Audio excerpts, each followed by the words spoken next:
अब दूसरा क्वेश्चन देखते हैं। दूसरा क्वेश्चन में लिखा हुआ है 2 tan square 45 degree plus cos square 30 degree minus sin square half degree दिया।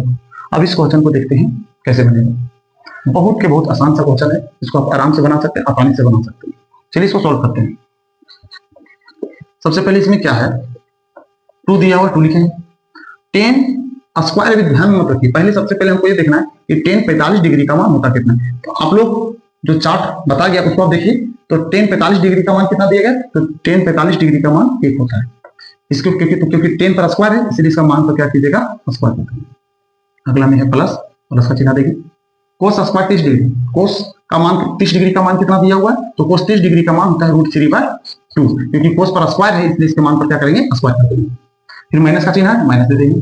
sin स्क्वायर 60 डिग्री, तो हम लोग सभी को जानते हैं sin 60 डिग्री का मान ही होता है √3/2, इसके मान पर क्या करेंगे हम लोग, स्क्वायर कर देंगे, क्योंकि सभी के ऊपर स्क्वायर लगा हुआ है इसलिए हम लोग ऐसा कर देंगे। अब इसको हम लोग सोल्व कर देंगे, तो क्योंकि अब इसको आगे और हल करेंगे तो 2 × 1 का स्क्वायर है, इसका मतलब 1 को हम लोग 2 बार लिख सकते हैं। फिर प्लस का चिन्ह है, हम लोग इसको लिख सकते हैं 2 बार, इसको भी लिख सकते हैं √3/2 × √3/2। फिर माइनस का चिन्ह देंगे, इसको भी हम लोग 2 बार लिख सकते हैं √3/2 × √3/2।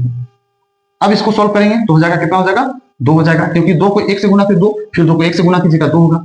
प्लस का चिन्ह देंगे √3 या √3, क्योंकि 2 को अगर रूट में कोई अंक रहे और सेम अंक रहे गुना में रहे तो एक बार लिख दीजिएगा उसको बिना रूट में। एक इस तरह से भी आप नॉलेज में रख सकते हैं कि अगर 2 अंक रूट में रहे, जैसे एक एग्जांपल के माध्यम से समझ सकते हैं, जैसे रहेगा √7 × √7, इसका आंसर कितना हो जाएगा, 7। अब बोलिएगा सर 7 कैसे हो जाएगा, तो इसको 7 कैसे हो जाएगा वो भी देख लीजिए। क्या हम लोग √7 को दोनों को एक ही रूट के अंदर कर सकते हैं, दोनों को रूट लगा हुआ गुना में, तो लोग दोनों को ऐसे लिख सकते हैं 7 × 7, ऐसा तो लिखा जा सकता है।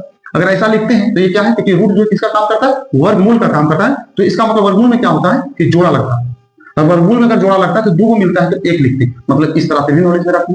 तो इसीलिए बताया जाता है कि अगर कभी भी गुना में 2 अंक रूट में रहेगा और दोनों अंक सेम रहेगा तो उसको एक बार लिख दीजिएगा बिना रूट में। तो हम लोग वही किए, √3 2 था इसलिए 1 लिख दिए बिना रूट में, और 2 को 2 से गुना कीजिएगा तो हो जाएगा 4। फिर क्या चीज का चिन्ह है, माइनस का है।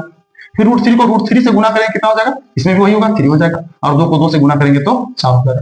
अब इसको 2 तरीके से बना सकते हैं, या तो इसके नीचे एक मान की भिन्न के जोड़ घटाओ, जो भिन्न का जोड़ होता है घटाव होता है उस हिसाब से बना सकते हैं, या तो इसको दूसरे तरीके से क्या बना सकते हैं कि 3/4 है माइनस में और 3/4 है प्लस में, तो एक माइनस में एक प्लस में, तो आप चाहेंगे तो हम लोग इस तरह से इसको काट सकते हैं। तो हम लोग के पास अब क्या बच गया, 2 बच गया, यही हो गया आंसर।